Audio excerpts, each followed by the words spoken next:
In Greek mythology, the hero Heracles, known to the Romans as Hercules, was tasked with completing 12 impossible labors as punishment and as a path to redemption.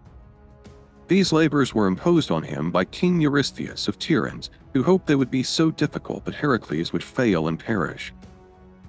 By the time Heracles reached his sixth labor, he had already faced lions, hydras, and impossible feats of strength.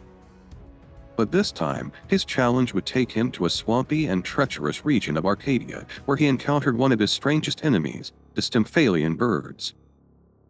The Stymphalian birds were no ordinary creatures. According to the myths, they were monstrous, man-eating birds that lived in great flocks around Lake Stymphalia. Their beaks were sharp and made of bronze, their wings were strong enough to cut through armor, and their feathers could be shot like deadly arrows. Some versions even claim that their droppings were poisonous, killing crops and poisoning the land. The people who lived near the lake lived in constant terror. It was clear that the land could not flourish until these creatures were dealt with. Eurystheus, of course, was delighted to send Heracles on this seemingly impossible mission. When Heracles arrived at Lake Stymphalia, he quickly realized that defeating the birds by ordinary means would be difficult. The swampy terrain was treacherous, and the ground was too unstable to support a direct attack. Worse, the birds were hidden in the thick trees and reeds, making it impossible to reach them without being swarmed. At this point, the goddess Athena intervened. She gave Heracles a special tool, a bronze rattle crafted by the god Hephaestus. This strange instrument, known as the crotala, was designed to make an ear-piercing noise when shaken.